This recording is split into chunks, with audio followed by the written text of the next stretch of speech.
blog, and I decided to name it Chasing Rainbows. And the reason that I called it Chasing Rainbows is because when Gavin was born, doctors told us not to expect too much, that he may not ever sit. They didn't even expect him to sit up, ever. They didn't expect him to eat by mouth. They didn't expect a lot of things. And it's not that they were being negative, they were just trying to be honest and realistic. And I didn't believe any of it.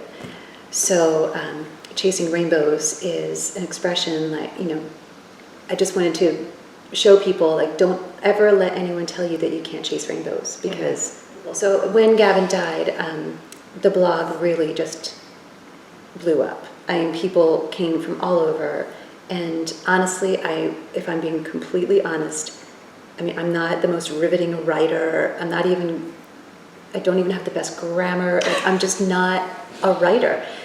But people flocked to my blog, and I thought, okay, well, I understand, people get drawn into a tragedy.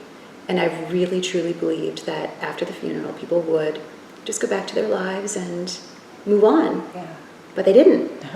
And so I kept writing. And just like in the beginning when Gavin was hospitalized, I wrote and wrote at the most, like you'd think that when your son dies at 5.5, that you will just crawl into bed and never want to get out of bed.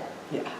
And the last thing you'd think about doing is blogging for people who you don't even know, like writing. But sure enough, I couldn't stop writing. And just like when Gavin was a baby, I found that it was helping me. Mm-hmm. And what a gift. We don't hide about any, like we are very honest with Brian, which I think is extremely important when you experience death, when you have a child who experiences death. We're honest with him, and it kind of opens us up to experiencing signs. I don't know how to explain this. So, Brian sees Gavin, he says. He sleeps in his bed, and he tells me he sees Gavin. He says he sees my dad, and I know that it's sometimes normal for young children, that might go away. But he's not afraid. Like, he's not afraid of any of these things. And we know when Gavin is around. There's clear sign. Yes, there really. And sometimes we just know. And we talk. I wake up every day thinking about Gavin and his life. I don't really spend every day thinking that he died, and I think that is the key sometimes, because you can wake up every day, if you've lost somebody, thinking death. Yeah. Or you can wake up every morning and think life, like they were here, and That's good.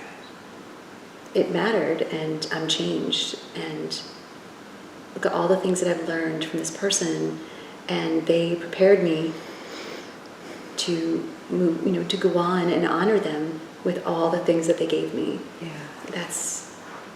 If I woke up every morning and reminded myself that I lost 2 children, I think it would be harder for me to walk through life and to parent my 2 remaining children. No, It's a choice. Yes. Everything is a choice. Yeah. Everything in life is a choice. But if you choose to, wake up and dwell on the things that you don't have, or that you could have, or that you want, or, you'll miss out on all the things that are here. right.